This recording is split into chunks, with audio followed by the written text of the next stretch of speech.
Hey folks, welcome to week 10. So this is going to be the last week of course notes for this particular iteration of the course, and this week we're going to learn about eigenvalues and eigenvectors. So this is sort of the punchline of the course. This is where we've been going for the last several weeks. This is why we learned about, what subspaces are, how to represent them as spans, why we learned what the basis of a subspace is, and so on. So unfortunately, because we've had to cut out a fair bit from the course this time through, we're just sort of doing a light version of eigenvalues and eigenvectors so that you know how to work with them when you see them in future courses. Normally we would go through some applications and what you can do with them in this course, but again, for the sake of time and because we're cutting so many things out to trim down to the bare essentials, we'll just go through, how you calculate them. And that's sort of it. But take my word for it, they're really, really cool, and you will see them popping up over and over and over again as you go on to future courses. All right, so what is an eigenvalue and an eigenvector? Well, remember all the way back in week 3, we started talking about how special diagonal matrices are compared to other matrices. Because remember, when you multiply two diagonal matrices together, they just multiply entry-wise, right? And so the idea behind eigenvalues and eigenvectors is to sort of come up with something analogous that can happen for general matrices. Because if you can sort of find pieces of matrices where they multiply sort of like diagonal matrices do, where they sort of multiply just entry-wise, then you can do really nice things with them. All right, so here's sort of the setup here. Imagine that you have some diagonal matrix, so let's call it A, and we'll just plop some numbers into it. So call them 1, 2, and I don't know, 7. Doesn't matter what they are. All right, so just coming up with some random diagonal matrix here. Well, if you have a diagonal matrix, it does really nice things when you multiply it by a standard basis vector. Okay, so for example, if you do A times, say, E3, okay, remember what E3 is. That's the third standard basis vector. It has a 1 in the third entry, zeros everywhere else. Well, what this is, if we plop in our matrix and what that vector is, that looks like this. So that's A. And then we multiply by E3, which again, it's 0, 0, 1. It has a 1 in the third entry. If you do that matrix multiplication, there's so many zeros everywhere that you end up just getting a 0 up here, a 0 here. And then the only non-zero entry you get is in the third entry, where you do like this row times that column. And what you end up getting is just 7 in that bottom entry. Okay, and I'm going to write this sort of suggestively as 7 times E3. All right.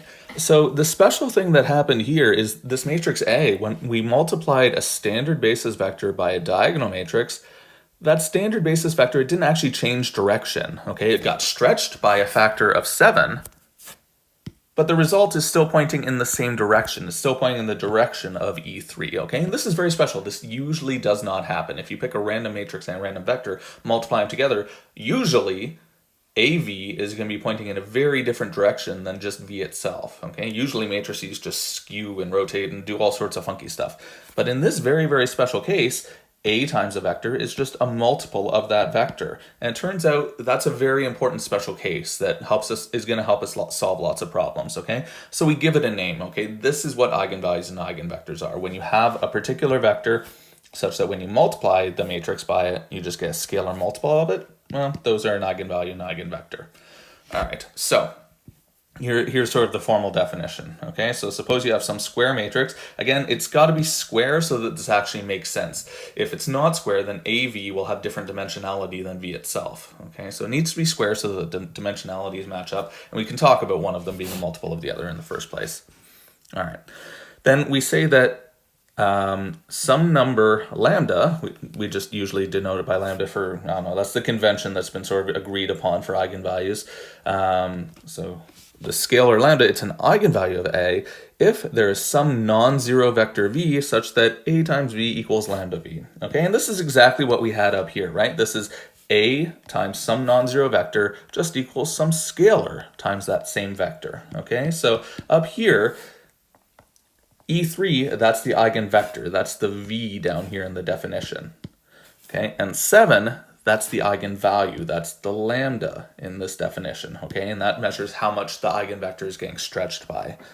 All right, and so yeah, we call lambda the eigenvalue, and we call v the corresponding eigenvector. And they always come in pairs. You can't just have an eigenvalue. You have to have an eigenvector with it. Like there has to be some particular vector that's getting stretched by the amount of the eigenvalue. Okay, so they always come in pairs. Every eigenvalue is associated to an eigenvector, and vice versa. Every eigenvector is associated to some eigenvalue. Okay, and maybe just one technical note here. We have this word non-zero in this definition here. Okay. Eigenvectors have to be non-zero vectors. And the reason for that is if we allowed v to be the zero vector, well then this equation here, this defining equations for eigenvalues and eigenvectors, that would always be true, right? You would just have a times 0 equals lambda times 0. Well, that's always true. Okay, and so we want to remove that technical case, because if we allowed that, then just every number would be an eigenvalue and we sort of wouldn't be able to do anything useful with them. Okay, so eigenvectors are just always non-zero vectors. Okay, so that it actually makes sense to talk about what their direction is in the first place, really. Okay, because we're thinking of them as vectors whose direction does not get changed when you multiply by a. All right, so let's go through sort of a first introductory example here. Okay, so let's show that this vector 1, 1 is an eigenvector of this matrix here, and we're going to find what the corresponding eigenvalue is. In other words, we're going to find what amount it's stretched by when we multiply by a. Okay, so the way you do this is we just go back to the definition. AV equals lambda v. Well, we're given v and we're given a, so we can compute most parts of that equation there, and we'll be able to solve for lambda. Okay, so just compute a times v. And if v actually is an eigenvector, we should just get some multiple of v popping out when we do this. Right? And whatever that multiple is, that's the eigenvalue. All right, so there's a times b, and now we just do the matrix multiplication. So we get 2 plus 1 in the top entry, that's 3, and 1 plus 2 in the bottom entry, that's 3. So we just get 3 times v, right? V was 1, 1, we got 3, 3, that's just 3 times v. All right, so this 3 here, that's the eigenvalue.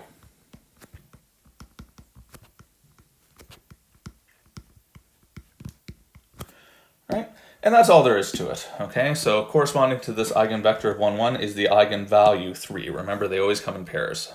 All right, so it turns out that this matrix also has another eigenvalue though, okay? And so this is gonna be a little bit harder to come up with, but we're gonna look at what this matrix does geometrically and try to eyeball what those other eigenvalues and eigenvectors might look like, okay? So I'm gonna pop out of here just for a second.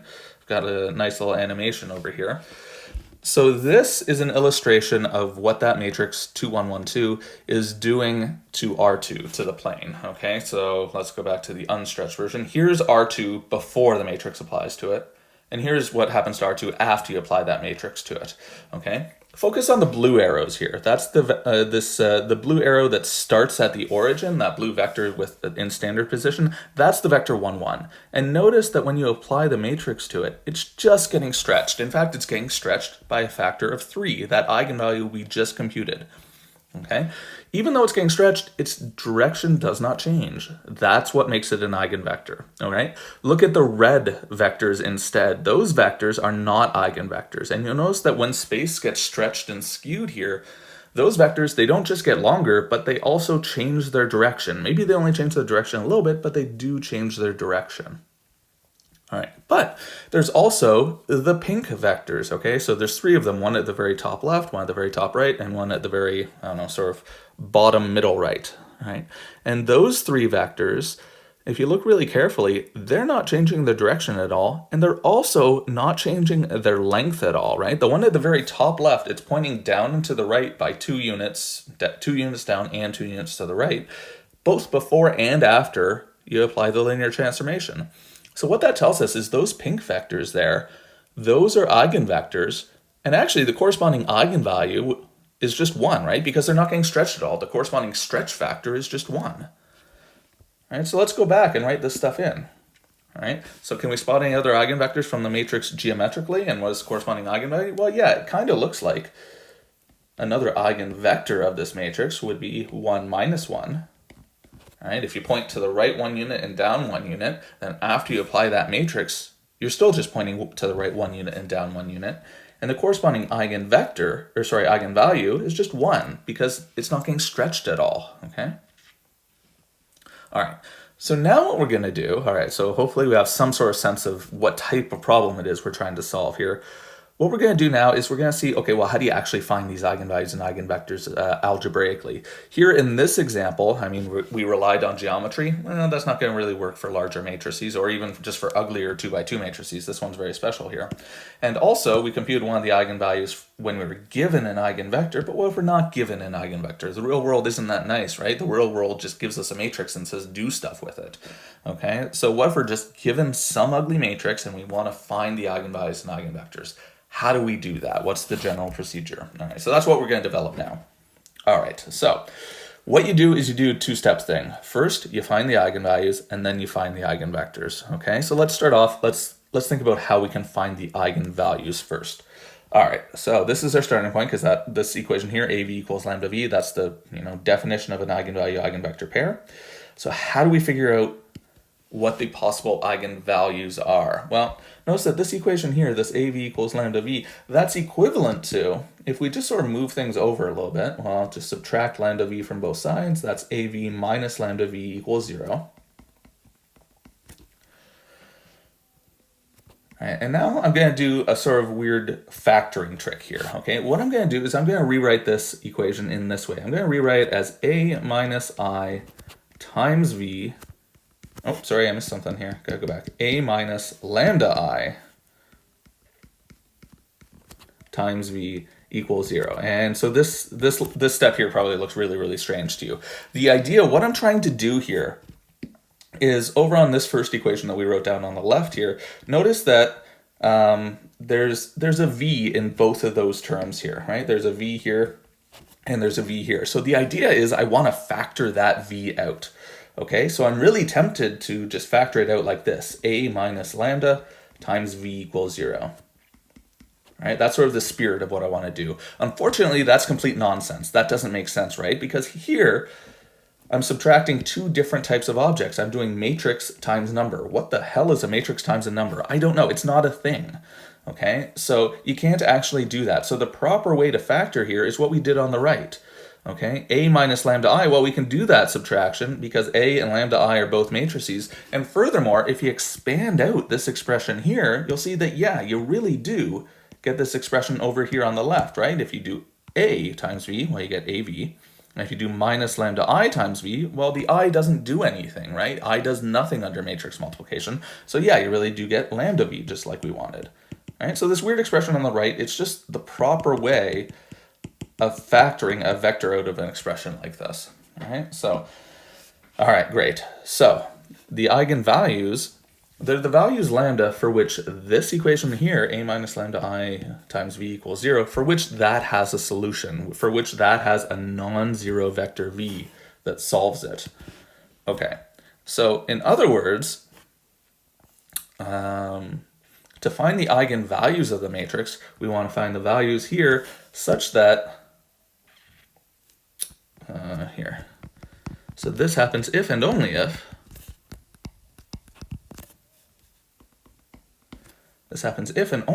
V is in the null space of that matrix. If and only if V is in the null space of A minus lambda I. Right? Remember, that's what the null space is. The null space, just directly from its definition, it's the set of vectors such that if you take that matrix and multiply by that vector, you get the 0 vector. Okay, that's what the null space is. Okay, so we're just writing down the thing that has that definition here.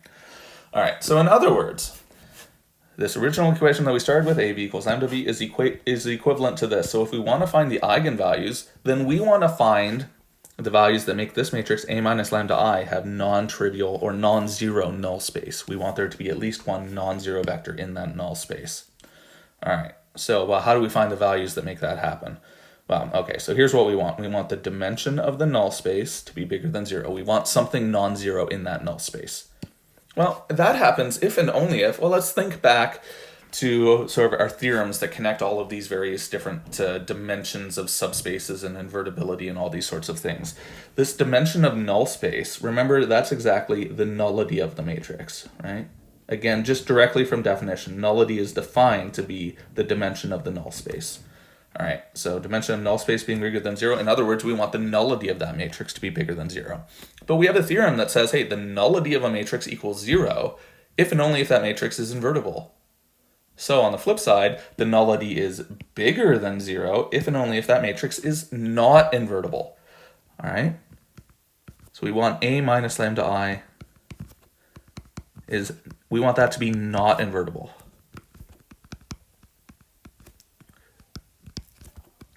Right? If you randomly choose some value of lambda, most of the time this matrix will be invertible. But there are some special cases where it's not invertible, and those are what we want to find. All right, so we want the eigenvalues are exactly the values of lambda for which this is not invertible. Well, how do we find those? And again, just think back to all of our theorems that say that a matrix being invertible is equivalent to a whole bunch of stuff. And one of the more recent characterizations of invertibility that we saw was that a matrix is not invertible if and only if its determinant is 0. All right, so we want determinant of A minus lambda I to equal 0 because we want that matrix to not be invertible. All right, and finally, after all of that, we've rewritten the problem in a form that we can actually solve because we know how to compute determinants. And in particular, in small dimensional cases like 2 by 2 and 3 by 3, we have explicit formulas that we can use to compute determinants of matrices. All right, so that's our setup. That's how we find the eigenvalues. You want to find the eigenvalues of a matrix? Set the determinant of this weird matrix, A minus lambda I equal to 0, and solve for lambda. All right, so let's go through an example, see how this works. Let's find all of the eigenvalues of this matrix here. All right, 1, 2, 5, 4. So here's our setup. You compute determinant of A minus lambda I. Okay, so that minus lambda I, all that does is it sticks a minus lambda on the diagonal entries. So we're going to get 1 minus lambda in the top left, still just a 2 in the bottom, in the top right, 5 in the bottom left, and 4 minus lambda in the bottom right. And we set that equal to 0. All right, and again, it's just the minus lambdas on the diagonal there because like we're subtracting lambda I from A. All right, and now we just solve that, expand out that determinant and solve for lambda, okay? So this is a 2 by 2 matrix. So remember from last week, we have an explicit formula. This determinant is 1 minus lambda times 4 minus lambda, right? The product of the two entries on the diagonal minus the product of the two entries on the off diagonal. So minus 2 times 5. And that's got to be equal to 0. All right, and now just expand out this polynomial over on the left here, okay? This is actually a quadratic equation, okay? So expand it out, and what you're going to get is, well, here we have a minus lambda times minus lambda, so that becomes a lambda squared. All right, and now how many lambdas do I have? Well, I've got, let's see, a 4 times minus lambda here, so that gives me minus 4 lambdas. Here I'm going to get another minus lambda, so I'm going to get minus 5 lambda altogether. All right, and now last up, my constant term, I have 1 times 4, and then minus 10. Okay, so 4 minus 10 is going to be minus 6, and that's got to equal 0. All right, and now, well, we can actually solve this, right? This is a quadratic equation. You can solve it via the quadratic formula or factoring.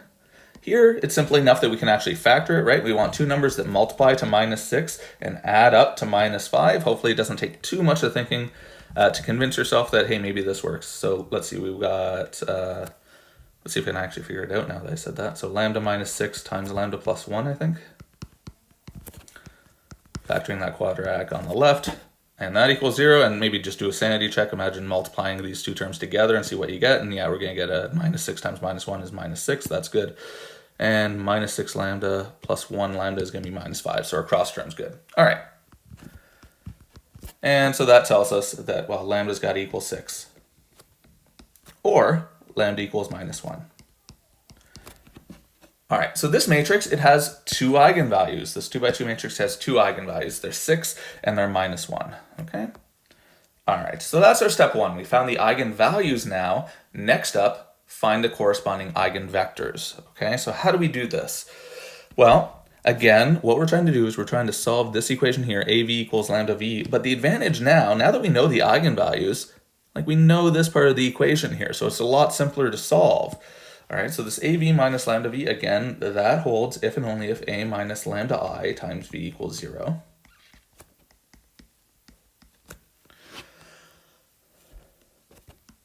And that happens if and only if, again, we wrote this down already, but just to remind you, this happens if and only if V is in the null space of A minus lambda I. And the advantage now is, hey, we know what lambda is. So this over here, this is an explicit matrix. We know A and we know lambda.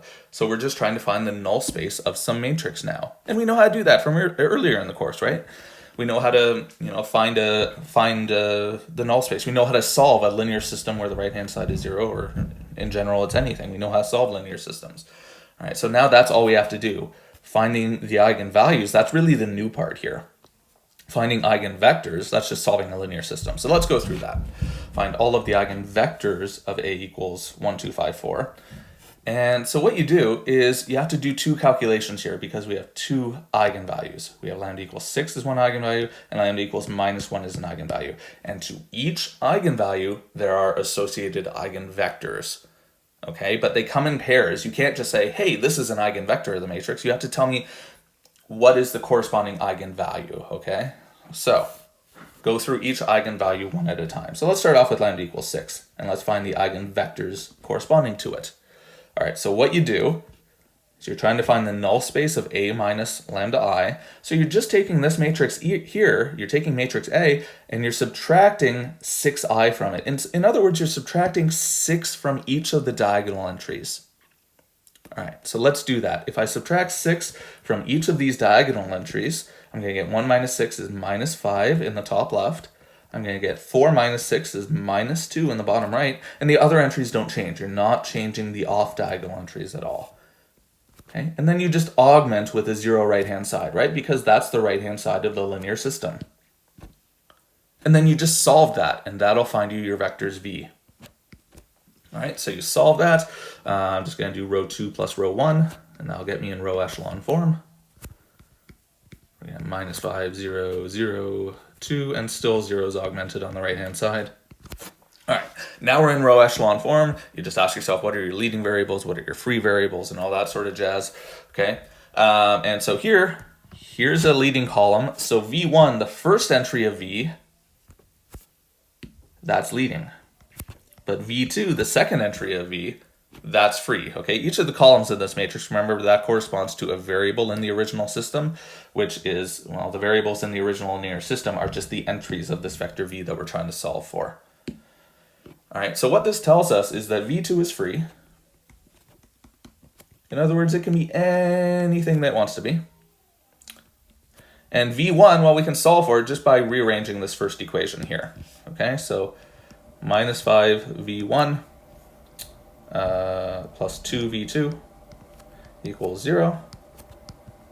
And you can just rearrange that to what, let's see, V1 equals 2 over 5. Careful, negative signs cancel out when you move that 2V2 over to the right-hand side. All right, so V1 is 2/5 times V2, and V2 is anything. Okay, so what's that tell us? So the eigenvectors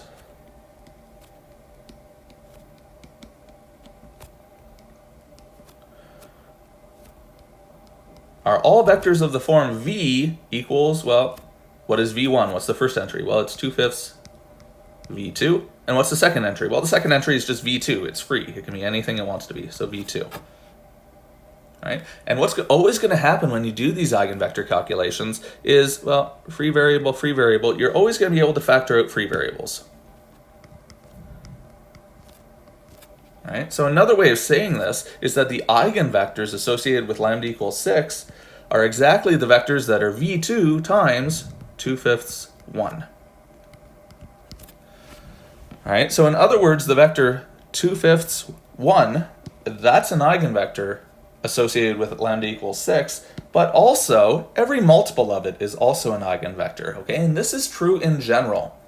If you ever have a particular eigenvector of a matrix, every multiple of it is going to be an eigenvector as well, because like if you look back at this defining equation here, remember eigenvectors, they're vectors that solve AV equals lambda V. Well, if I multiplied V by some scalar over on the left and on the right, it's still a true equation, right? If you replace V by some multiple of itself, it's still a true equation. So it's still going to be an eigenvector, okay? So this sort of thing is always going to happen when computing eigenvectors, okay? You're not going to get just a single eigenvector. In fact, you're always going to get a subspace of eigenvectors. Okay, the eigenvectors always form a subspace, and we're going to talk about that more in a minute. But so in this case, the eigenvectors form a one-dimensional subspace, a line, right? It's every vector on the line in this direction. All right, so that's the answer for lambda equals 6. Those are the eigenvectors. Let's do lambda equals -1 now. Right, because the other eigenvalue of this matrix was lambda equals -1. So that's the other calculation we got to do. We got to find the eigenvectors associated with this eigenvalue. All right, so now be a little careful here. Again, what you do is you take your matrix A and you subtract -1. You subtract lambda from the diagonal. So here we're adding 1 to the diagonal.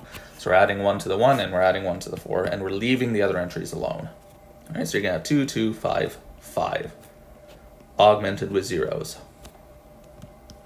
All right, and let's row reduce this thing. All right, so I don't know. This time I'm going to do 1/2 row 1. Just it's going to let me avoid fractions doing this a little bit better. So I'm going to do 1/2 row 1, and I'll get what happened? I'll get 1s in the top row here, and 0, 0. Still have 5s down below, and now I'll get rid of those 5s down below. Now I'll do row 2 minus 5 row 1. Okay, you don't have to do it via 2 separate row operations like that if you don't want to. You can just sort of do right away row 2 minus 5 halves, row 1 or something like that. But, you know, you get the same thing either way. All right, so there's our row echelon form. This is actually a reduced row echelon form. And now you do the same thing you did before. Okay, so here's V1. There's the V1 column, there's the V2 column. V1 is leading because it has the 1 at the start of the row there. V2 is free because there's no leading entry in that column anywhere. So V2 is free. And you can solve for V1, the leading variable, in terms of the free variable. So all you do is think of this first row here as an equation. This means 1V1 plus 1V2 equals 0. Rearrange that and you just get V1 equals minus V2. Okay, again, throw that into a vector. So what does V equal? Well, its first entry is V1, which is minus V2. Express all of them in terms of free variables. So V2 in this case. The second entry of that vector is V2. Okay, and again, all of those entries have free variables in them. You can factor out those free variables. So factor out a V2, you get minus 1, 1 times V2. All right, so in other words, the eigenvectors associated with lambda equals -1, well, there's this vector minus 1, 1, and also there's every multiple of it. Again, you get a whole subspace, you get a one-dimensional subspace. In this case, you get a line. All right, so just a couple quick sanity checks that you can do when you compute these eigenvectors to make sure that you're doing things right. Every time that you're computing an eigenvector, you will get a 0 row. Okay, if you ever don't get a 0 row, something has gone wrong. Either you did your row reductions improperly and you made a mistake somewhere in this step where you're computing, your eigenvector itself, or the thing that you started with wasn't actually an eigenvalue and maybe you made a mistake earlier. Okay, so you will always, always, always get a 0 row because there will always be at least one free variable, because your set of eigenvectors will always be not just one unique solution, there will always be an entire subspace of them. All right. And so one of the nice things about eigenvalues and eigenvectors, now that we know how to calculate them, is really they make it a lot easier to visualize what linear transformations look like. Okay, so remember, we've drawn pictures like this a couple of times where, here it's a 2x2 matrix, so it's acting on R2, two-dimensional space. And so normally what I would do is if I want to visualize this matrix, I would draw what happens to E1 and E2, right? I would do like my sort of unit square grid over on the left here, and then I would say, okay, well, what happens to E1 and E2, and that'll give me the picture on the right-hand side. And that's a fine thing to do, but usually when you do that, you just end up with some ugly parallelogram grid over here that's sort of hard to visualize and see what's going on. The nice thing about eigenvalues and eigenvectors is they give you a better way of looking at linear transformations. So let's do this for this particular matrix, 1, 2, 5, 4. So the idea here is instead of doing the unit square grid on the left, I'm going to sort of distort my input grid a little bit. Instead of asking what happens to E1 and E2, I'm going to ask what happens to these eigenvectors. Okay, so I'm going to draw those two eigenvectors. I'm going to think of that as my input grid instead. All right, so if I draw this vector here, this 2/5, 1, then, okay, I mean, that points maybe somewhere just over 2/5 unit and then up 1 unit. So something like that. I don't know exactly. But so there's the vector 2/5, 1. All right, that's one eigenvector of the matrix. And then the other one is minus 1, 1. All right, so it's pointing up just as high, but it's over to the left a full 1 unit. All right. So there's an eigenvector corresponding to the other eigenvalue. All right, I'm going to think of this as my input grid now. So I'm going to make a grid out of this.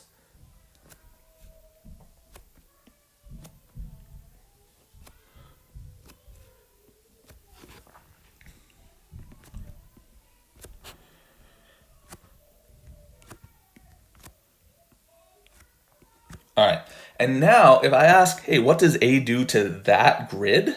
Well, because the sides of these input parallelograms are eigenvectors, they don't get rotated at all. They just get stretched.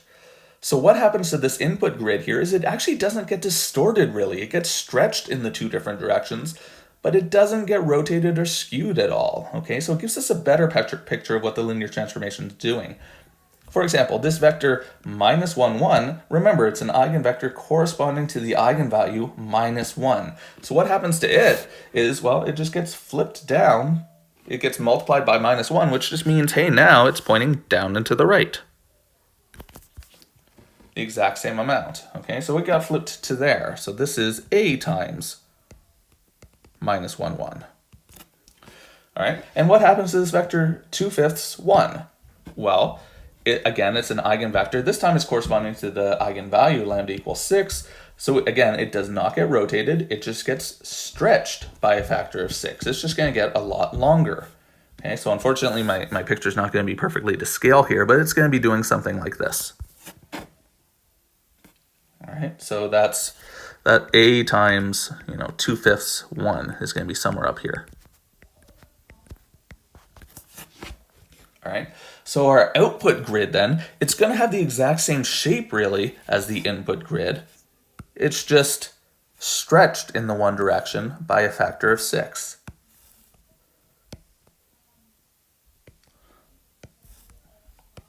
It's just sort of the squares in this direction here. Well, you sort of join together 6 of them.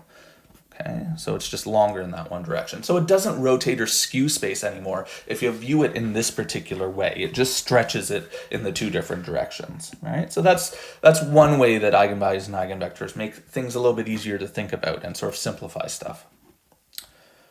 All right, so let's get back to sort of technical stuff again. All right, so another definition, let's start thinking about these eigenvectors geometrically, okay? And I mentioned this a little bit in this previous example. These eigenvectors, if you collect them all, they form a subspace. Right? Well, let's just give a name to that subspace. So suppose you've got some square matrix, again, so that all of this stuff makes sense. You got some eigenvalue of A, call it lambda.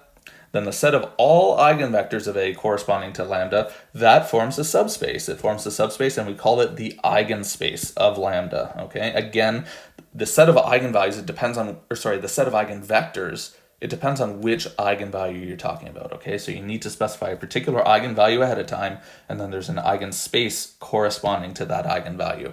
So this previous matrix, for example, we would have an eigenspace corresponding to lambda equals 6, all right? And that would just be this entire line here. It's the span of all of the eigenvectors. Well, it's just the set of all of the eigenvectors, right? It's just the set of all of these guys. Whereas the eigenspace corresponding to lambda equals minus 1, well, it's this line here in the direction of minus 1, 1. All right, and again, just as a technical note, there's sort of a disagreement here between two different things that we said. We said very specifically that the zero vector cannot be an eigenvector, right? We have to exclude that for technical reasons, otherwise everything would be an eigenvalue. But here, we want the set of eigenvectors to be a subspace. Well, every subspace contains the zero vector. Okay, so to sort of patch up this hole and make these two definitions actually agree with each other, well, we need to do this. This is why we have this little parenthetical here, okay? An eigenspace, it's not just the set of eigenvectors, it's the set of eigenvectors together with the zero vector. So we just throw the zero vector into there to make it actually a subspace. If we didn't do that, then the eigenspace wouldn't actually be a subspace and it'd be like all of these vectors and all of these vectors, but with a hole punched out at 0, and we don't want that. All right, so we just, even though zero vectors are not eigenvectors, the zero vector is in the eigenspace, just to make sure that actually is a subspace, and we can use all of our subspace tools on it then. All right. Okay, so one kind of weird thing that happens with eigenvalues and eigenvectors is you can have a matrix that sort of weirdly, it doesn't have any eigenvalues, or at least it doesn't have any real eigenvalues, okay? If you go to complex numbers, then they'll always have at least one, they'll always have complex eigenvalues, but maybe not any real ones. So let's see how this happens, okay? And don't worry if you haven't seen complex numbers or anything like that. We're just gonna touch on them very, very briefly here. We're not gonna do anything crazy with them. All right, but let's look at this matrix now, 0, -1, 1, 0, and well, let's try to go through the procedure that we went through before, where we compute the eigenvalues and eigenvectors of this matrix. All right, so, and I should have given this matrix a name, so I'm just gonna call it A. All right, so step 1, find the eigenvalues, and the way you do that is you set determinant of A minus lambda I equal to 0, just like before in a previous example. All right. So how do you do that? Well, subtract lambda off of the diagonal of A, so subtract lambda from these two, and then use the explicit formula for the determinant of a 2 by 2 matrix. All right, so determinant of, well, 0 minus lambda is just minus lambda. Minus 1 in the top right doesn't change, 1 in the bottom left doesn't change, and 0 minus lambda in the bottom right is now just minus lambda. All right, so we want that determinant to equal 0. All right, so just expand it out. Use our formula for the determinant of a 2 by 2 matrix. Multiply the two diagonal entries together, so that'll be minus lambda times minus lambda is lambda squared. And then minus the product of the off-diagonal entries. And be careful here, you've got a double negative. It's minus 1 times minus 1. Minus 1 times minus 1, so it's going to be plus 1.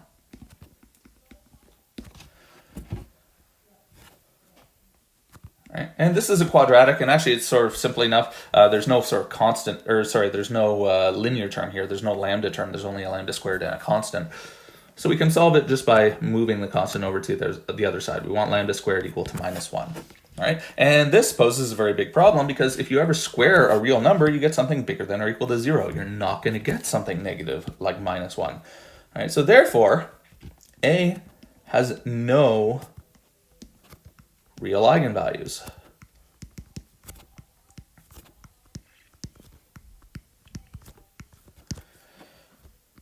All right, so what does this mean geometrically? Like, why would this matrix have no real eigenvalues? Like, what this means is that there's no vector out there such that when you multiply by this matrix A, it just gets scaled by some amount, right? No vector gets scaled. Every vector has its direction changed by this matrix, all right? And why is that? Well, let's think about what this matrix is doing geometrically. Let's think about it as a linear transformation. We've actually seen matrices like this before.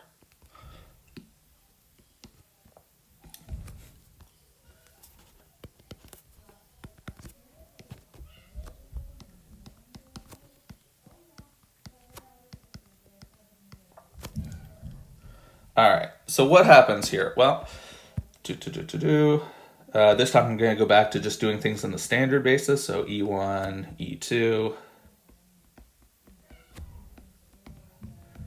And then I make my unit square grid out of that, and I ask where it goes.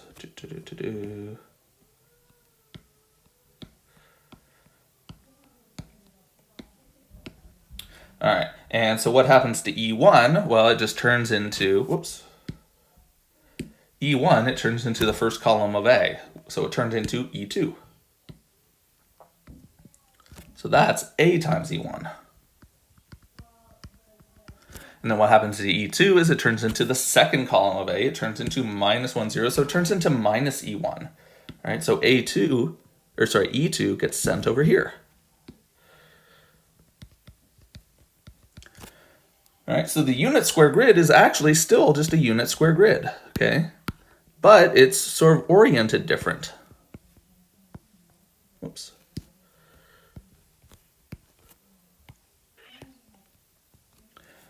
All right, what happened was, well, E1 got rotated counterclockwise by 90 degrees, and E2 also got rotated counterclockwise by 90 degrees. And in fact, that's exactly what this matrix does. A is a rotation matrix.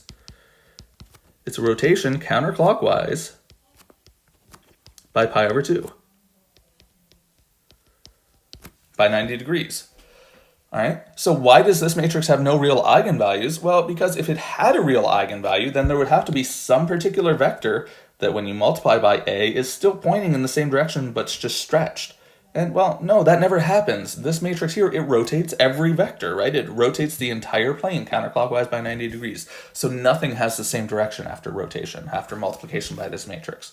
All right, so yeah, it has no real eigenvalues. Sometimes, though, it's convenient to talk about complex eigenvalues. All right, so if we start from this equation, lambda squared equals -1, sort of continue on with it. If you've seen complex numbers before, then hopefully you remember sort of the way that they're defined is you sort of introduce this new number called I with the property that if you square it, you get -1. All right, and so that's exactly what we need here. We want lambda to be equal to I.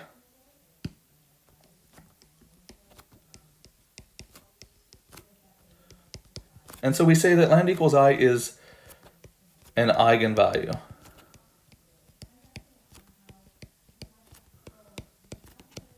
of A. And actually, so is negative I.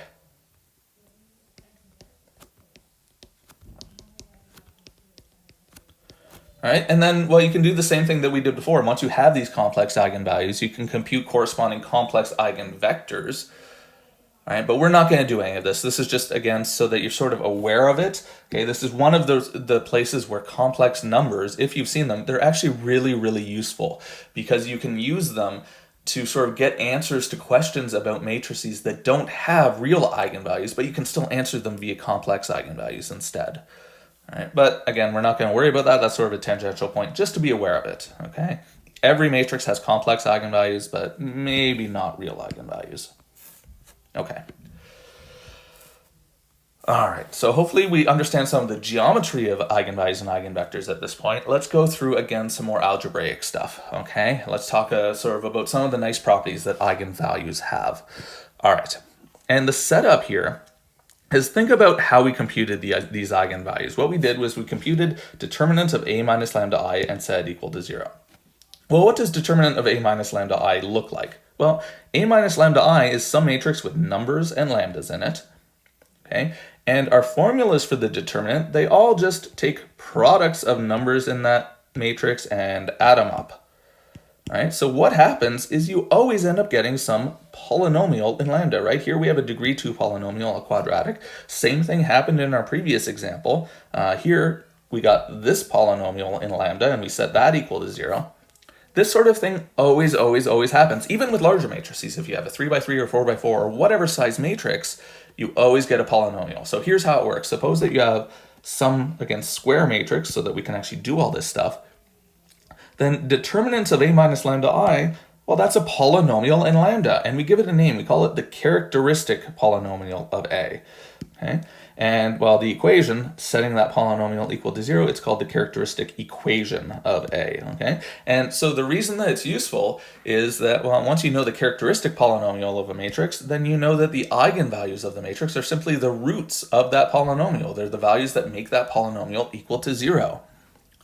All right, but a really nice thing here is once we've identified that, hey, this is always a polynomial, well, we know lots of things about polynomials, and we can use those things to tell us things about eigenvalues. And in particular, the fundamental theorem of algebra, it's this big beast of a theorem that tells you can always factor any polynomial as long as you allow yourself complex numbers. It tells us that every degree n polynomial has at most n distinct roots, okay? So in particular, what this tells us is that every n by n matrix has at most n eigenvalues.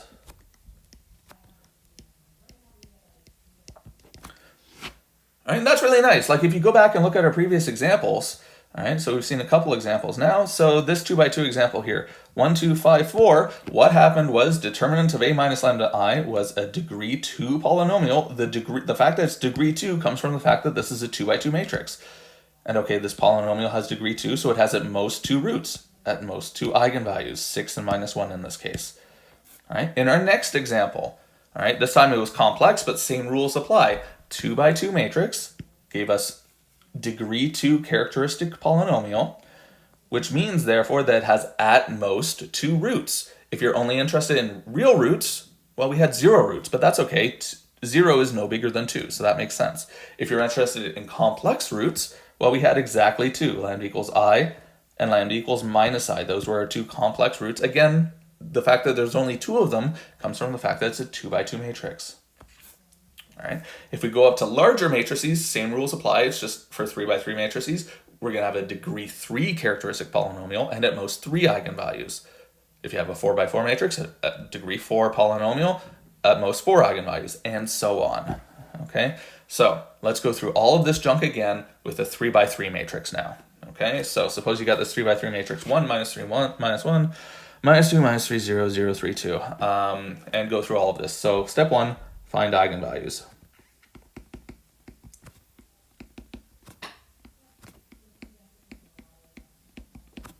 All right, so determinant of a minus lambda I, you set that equal to 0.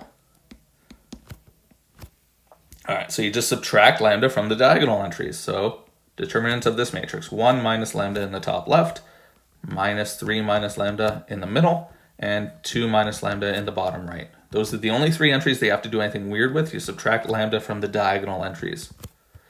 Leave everything else alone.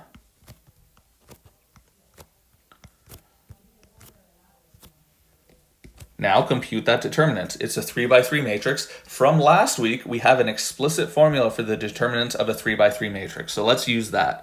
Okay, remember it's the product of the 3 forward diagonals minus the products of the 3 backward diagonals. So the main diagonal, the main forward diagonal, is going to be the ugliest one. It's going to be 1 minus lambda, minus 3 minus lambda, and 2 minus lambda. And then plus the next diagonal, well, there's a 0 in it, so it's just going to be 0. And then plus the next diagonal, which is this junk here. So careful of your double negative. It's minus 1 times minus 2 times 3. That's plus 6. All right, now do the same thing for backward diagonals. 1 minus lambda times this junk. Oh, fortunately, there's a 0 there. Okay, so that backward diagonal just gets us 0. Next one, actually, I'm going to jump to the last one here. This one also has a 0, so I'm not going to worry about it. That's also a 0. And then there's one non-zero backward diagonal. Minus 3, minus 2, 2 minus lambda. Be really careful here. There's a triple negative, right? I'm doing minus the product, and there's 2 minuses in the product. So overall, it's a minus sign. There are 3 negatives. It becomes minus 6 times 2 minus lambda. All right. Now, here's the trick, okay? Finding the roots of degree 3 polynomials or degree 4 polynomials or higher really sucks. So I do not recommend multiplying out this entire big chunk to get an explicit degree 3 polynomial that you then try to find the roots of. That's going to suck. Okay, you can do it using things like the rational root theorem, but in general I don't recommend it. So instead, what I'm going to do is I'm going to try to factor this in a clever way before I even expand it out. Okay, and so what I'm going to do is I'm going to combine these 2 terms first. I'm going to notice that, hey, there's a 6 in both of those. I can factor it out. All right, so I'm going to get a 1 minus, I'm not doing anything with this first term yet. I'm trying to factor this without actually expanding it all the way out. All right, if I factor a 6 out of these last 2 terms here, I get a 1 from the first term, right? It's just 6 times 1. And then from the second term, I just get minus 2 minus lambda. So careful, that minus sign is going to distribute through. It's going to become a minus 2 plus lambda.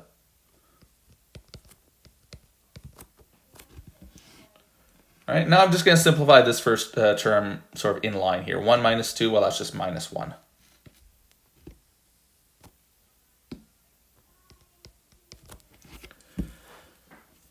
All right. And now I'm just going to rewrite that in a slightly different way that'll sort of highlight where we're going with this, how we're going to be able to factor this without expanding it out.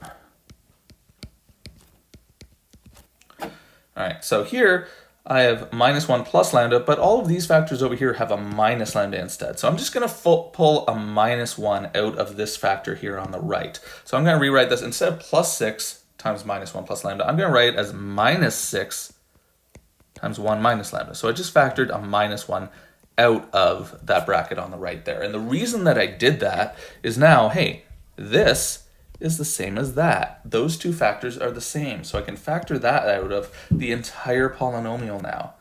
I can write that as 1 minus lambda times the big ugly chunk that I'm left over with. So minus 3 minus lambda, and then 2 minus lambda, and then just minus 6. Okay, and the reason that this is a great thing to do is now I know one of the roots of my degree 3 characteristic polynomial. And the leftover bit, this chunk over on the right here, that's a quadratic, and I know how to find roots of quadratics. I don't need to use rational root theorem or any uglier stuff to find the roots anymore. All right, so now my trick is just leave the 1 minus lambda in front of everything everywhere from now on. Okay, so multiply out the quadratic though. All right, so I'm going to get lambda squared when I multiply the minus lambda times minus lambda. All right, and then I'm going to get plus 3 lambda, and then minus 2 lambda. It's going to be just plus lambda. And then here I'm going to get minus 6 times 2. That's minus 6, and then minus 6 more. So I'm going to get minus 12. All right, and now this quadratic over here, I know how to find its roots. I can use the quadratic formula, or I can factor. Here, I can just factor, okay? I want things that multiply. I want two numbers that multiply to minus 12 and add up to plus 1, okay? And again, you just fumble around a little bit. It seems like 4 and minus 3 should work. All right, so this is just going to be, again, the 1 minus lambda just carries along for the fun. And then it's going to be lambda minus 3 times lambda plus 4. Right? Because then these two terms, they multiply to the minus 12, and they add up to the plus 1 in the middle. All right? So this is great. This tells us what our eigenvalues are. So lambda equals 1, or 3, or minus 4. Those are our eigenvalues.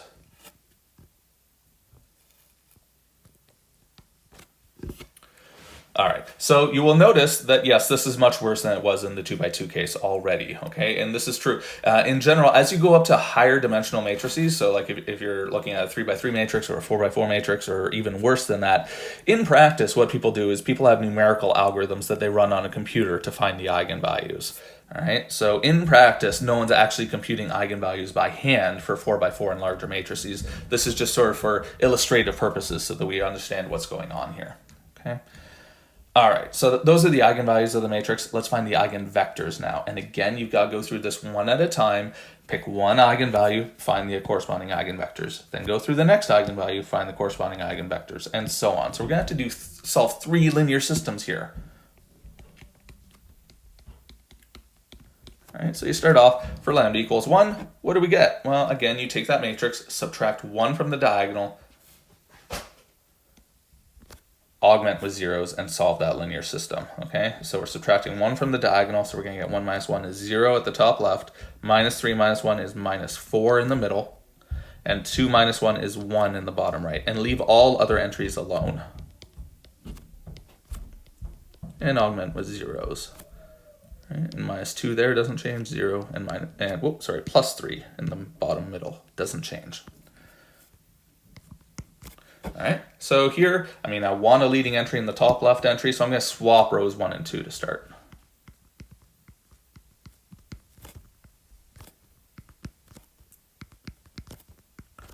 All right, so my new row 1 is what row 2 used to be. My new row 2 is what row 1 used to be. Minus 3, minus 1, 0, and then 0, 3, 1, 0. All right, I'm going to do a couple things now. I'm going to do minus 1/2 row 1 to turn that leading entry in the top there from a minus 2 into a plus 1. And then I'm going to do, let's do row 3 plus row 2 at the same time. Okay, that'll zero out that bottom row. All right, so in the top row now, I'm going to have minus 1/2 times the top row, so 1, 2, 0, 0 now. Still zeros below it. Still a minus 3 and a minus 1. I didn't change row 2 at all. And then the bottom row is just going to be all zeros now. When I add those two rows together, I get all zeros. All right, good time. So I could go from here. Well, maybe I will go from here. Okay, so this is in row echelon form now. So now I can figure out where my free variables and where my leading variables are. Again, I'm just going to indicate, which columns of this matrix correspond to which entries of my vector, right? Remember, I'm solving for the eigenvector. These columns correspond to the variables in the different entries of those eigenvectors. All right, so here, V1, well, there's a leading entry in that column, so V1 is leading. Here, oh, there's a leading entry in the V2 column as well, so V2 is also leading. There is no leading entry anywhere in the V3 column, so V3 is free. So we can solve for V1 and V2 in terms of V3. Okay, and that's what we want to do. All right, so just start at the bottom, do back substitution to do that. Okay, so V3 is free. Well, let's solve for V2. Well, the second row of this linear system tells us minus 3V2 minus V3 equals 0. That's what that second equation here says. All right, and just rearrange that, solve for V2 in terms of V3. Okay, move V3 over to the right-hand side, and then divide by the minus 3. So V2 is going to be, let's see, careful of our minuses, it's going to be minus 1/3 V3. All right, so V2 is minus 1/3 V3. All right, do the same thing with the top row now. The top row, the top equation here tells us that V1 plus 2V2 equals 0. All right, this gives us V1 in terms of V2. We don't want that. V2, remember, that's a leading variable, okay? We want everything in terms of free variables, so we want everything in terms of V3 now. All right, so the trick here is, because this is back substitution, what we're going to do is we're going to sub this V2 into here, which will turn it into a formula in terms of V3. All right, so V1, So a way of rewriting this is V1 plus 2 times V2. Well, what's V2? It's minus 1/3 V3. That equals 0. And now we can rewrite that as V1 in terms of V3. Just move everything else to the right-hand side. So what does V1 equal? It's just going to equal 2/3 V3. Okay. All right. So what do our eigenvectors look like? All right. Well, the eigenvector corresponding to lambda equals 1. Well, what's its first entry look like? Well, it's 2/3 V3. Right? V1 is 2/3 V3. What is V2? Well, it's minus 1/3 V3. Okay, and what is V3? Well, it's just V3. All right, and what happened here was, again, there's a free variable in each one of those entries. You can factor it out. It's V3 times 2/3 minus 1/3 1. Okay, so what's this tell us? Well, these are the eigenvectors corresponding to this eigenvalue, lambda equals 1. Well, the question asked us, find the characteristic polynomial. Well, that was this. Find the eigenvalues. Well, those were these. And corresponding eigenspaces. It didn't just ask us what are the eigenvectors, what are the eigenspaces. And well, okay, so here, this describes the eigenspace corresponding to lambda equals 1. So maybe I'll write this as a sentence just to be clear. The eigenspace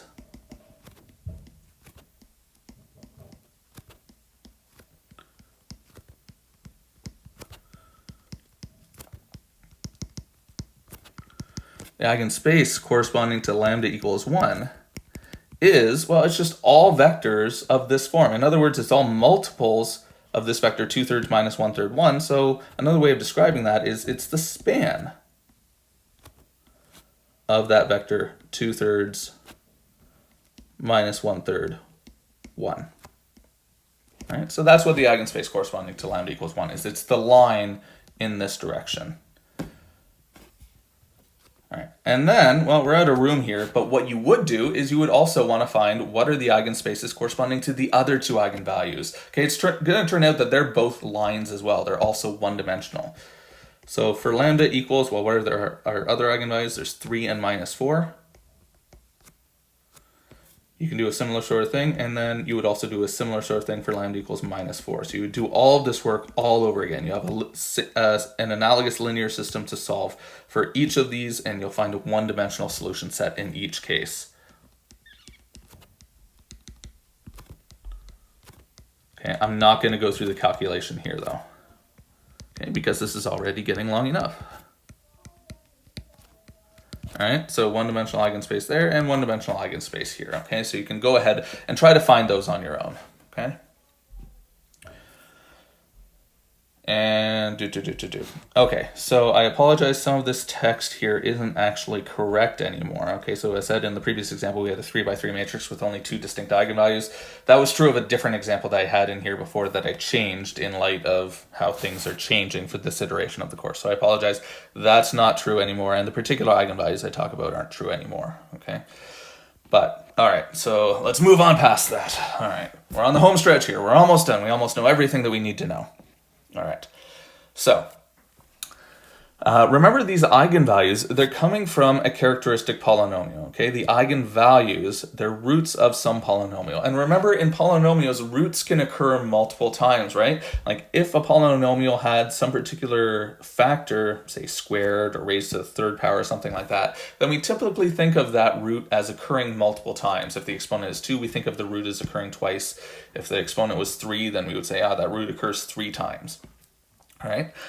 So that's one way to think of an eigenvalue as happening multiple times in a matrix, right? If in the characteristic polynomial that factor occurred multiple times, then we would say, the multiplicity of that root or the multiplicity of that eigenvalue is whatever, 2 or 3 or whatever. In all the examples we've seen so far, the multiplicity is just 1. Every eigenvalue just has a power of 1 up here, so the multiplicity is just 1, right? But you can have higher multiplicities. They can occur multiple times. And we don't just call that the multiplicity of the eigenvalue, we call it the algebraic multiplicity of the eigenvalue, because it turns out that there's a slightly different way to think about an eigenvalue happening multiple times as well. All right, so algebraic multiplicity, it's just how many times does that root occur as a root of the characteristic polynomial? What is the exponent on that factor in the characteristic polynomial?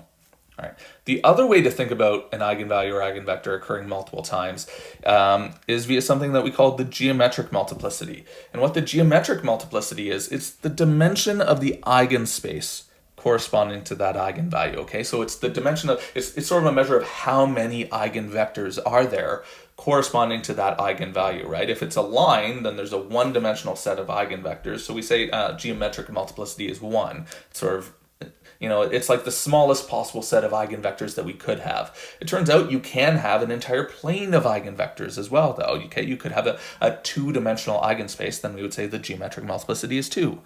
Or for even larger matrices, you could have a 3-dimensional eigenspace or a 4-dimensional. You can have any dimensional, and whatever that dimension is, we say that's the geometric multiplicity. Okay, so we have 2 different notions of sort of how many times does an eigenvalue occur. In all of these examples so far, the algebraic and geometric multiplicities are all equal to 1, right? Here, like our eigenspace was 1-dimensional, so the geometric multiplicity of lambda equals 1 is just 1. Okay, but you can have higher dimensional versions, okay? So in the previous examples, the algebraic and geometric multiplicities were all 1.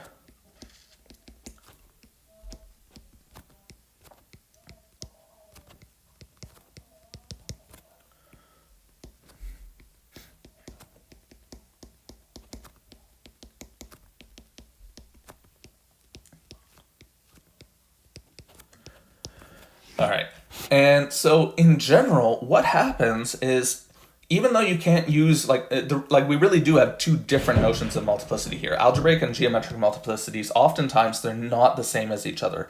But there is one thing that we can say, and the thing that we can say is that the geometric multiplicity, it's always less than or equal to the algebraic multiplicity, okay? You're never going to have a matrix where the eigenspace has a higher dimension than the exponent of that eigenvalue as a root in the characteristic polynomial, okay? So dimension of the eigenspace is always less than or equal to, the number of times that it occurs as a root in the characteristic polynomial. And we're not going to prove that. It's not too horrible to prove, but again, just for time, we're going to gloss over that, okay? So unfortunately, again, this is just sort of a random fact here, but normally we would do things with these, but you've got to be aware of it going into future courses, okay? Alrighty. And then the final thing that we're going to do this week is we're going to focus our attention on triangular matrices, because it turns out that for triangular matrices, eigenvalues and to some extent eigenvectors simplify quite a bit. Okay, just like remember for triangular matrices, determinants simplified quite a bit. Okay, if you had a triangular matrix, the determinant was just the product of the diagonal entries, right? Well, it turns out that something similar happens for eigenvalues and eigenvectors. So let's go through an example before we see the actual theorem here. Let's try to find the eigenvalues and eigenvectors of this 3x3 matrix. All right. So step one, find the eigenvalues.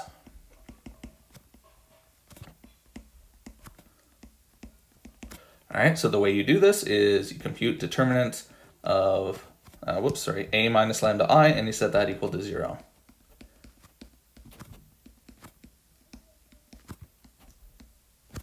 So subtract lambda off the diagonal, so 1 minus lambda, and a 4 minus lambda, and a 6 minus lambda, and then everything else stays the same, 0, 0, 0, 2, 3, 5.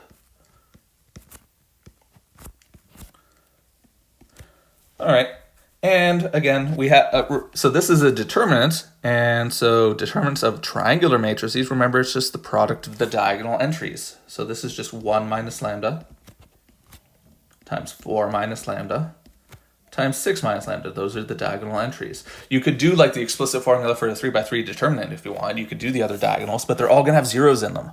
Okay, right? You're going to have a 2 times 5 times 0. That diagonal has a 0. 3 times 0 times 0. Oh, that one has a 0 as well. So that diagonal is also 0. It doesn't contribute anything to the determinant. Backward diagonals too. There's a 0 in that one. There's a 0 in this one. There's a 0 in this one. All of the other sort of terms used in the explicit formula for the determinant of a 3x3 matrix, they're all just 0. So you're just left with the main diagonal itself. All right, and we set that equal to 0. The really nice thing about triangular matrices is I don't have to do anything here. I don't have to cleverly factor it. I don't have to expand it out. It's already factored. Right? And this always happens for triangular matrices because it's just, well, the product of the diagonal entries, which are the terms involving lambdas. Okay, so therefore the eigenvalues are lambda equals 1, 4, and 6. Okay, those are the eigenvalues of the matrix. And look really carefully, those are the diagonal entries of the matrix. Right? So this is going to be our upcoming theorem. If you have a matrix that's triangular, either upper triangular or lower triangular, it doesn't matter, one or the other, then the eigenvalues of that matrix, well, they're just the entries on the main diagonal. All right, so eigenvalues for triangular matrices are really, really easy. Eigenvectors, well, there's nothing sort of too general that we can say about eigenvectors, but just for the sake of practice, let's go through calculating one of the eigenvectors for this matrix anyway. So, next up, find the eigenvectors, just for the sake of practice. All right, let's maybe go through lambda equals 4, okay? You could also go through the calculation for lambda equals 1 or lambda equals 6, but we're just going to do lambda equals 4. All right, so what you do is you take that matrix, subtract 4 from the diagonal, so 1 minus 4 is minus 3, 4 minus 4 is 0, and 6 minus 4 is 2.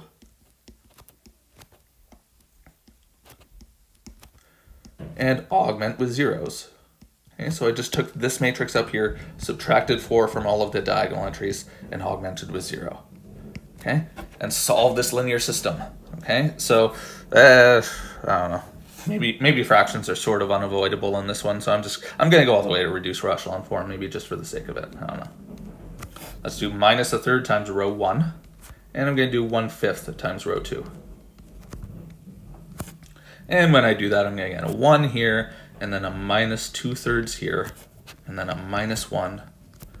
So my row 1 changes like that, and then row 2 just becomes a 1 in the right entry there, and then I didn't do anything to row 3.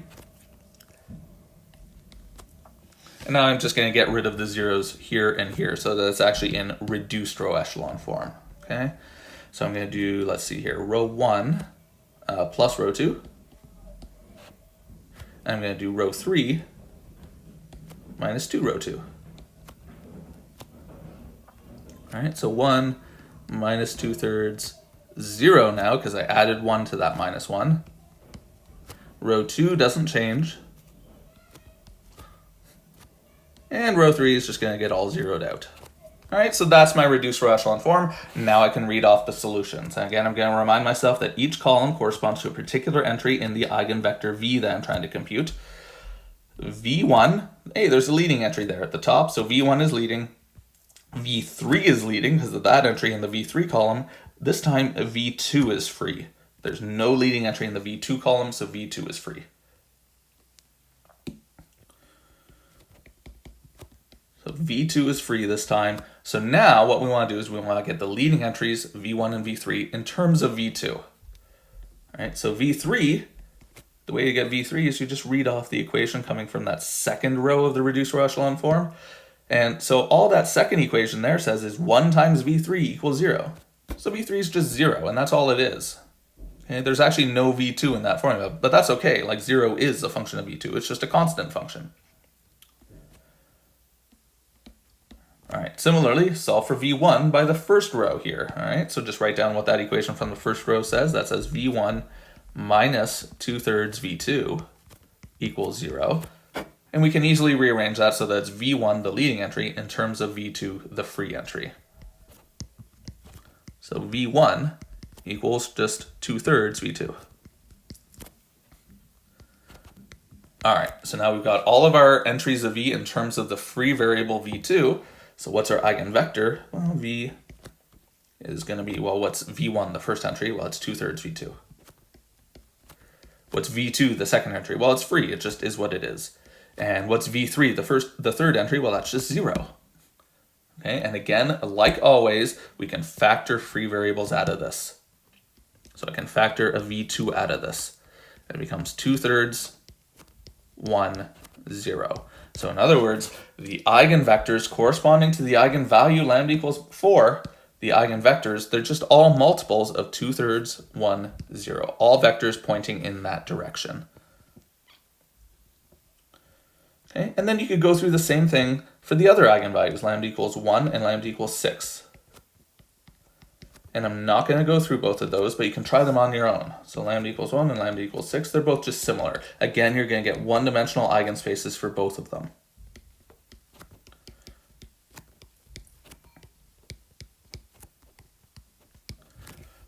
All right. So what's the punchline of that theorem, of that example there? Well, the punchline is just this theorem down here, which we basically gave a proof just in words as we went through that example here. The proof of this is just what we talked about. If you have any triangular matrix, then it turns out the eigenvalues, they're just the entries on the main diagonal of that matrix. So one of the eigenvalues is A11, one of the eigenvalues is A22, and so on, okay? And where that comes from is just the fact that the determinant of a triangular matrix is the product of those entries on the diagonal. So you just trace through how do we actually compute eigenvalues? Well, we multiply all these things together, and you just end up getting the characteristic polynomial already factored for you. So the eigenvalues must just be those diagonal entries. Okay, so that's all this final theorem says. It says that that happens in general, no matter what the size of your matrix is, and no matter how ugly those entries are, as long as it's triangular, eigenvalues are really easy. Okay, so that is it, folks. That's the end of the course. Normally we would go beyond this and we would do some other neat stuff, but this is the end of the stuff that you absolutely need to know coming out of this course. So I will upload course notes for week 11, which is where we normally finish off the course. You do not have to go through them though, okay? If you're interested, especially if you're a math major, I recommend you go through them. But if you're just in this course to get an extra math credit and round out your degree, then, you know, whatever. I'm not going to begrudge you if you don't go through week 11. You will not be tested on anything past this point, all right? So this is the final exam cutoff. All right?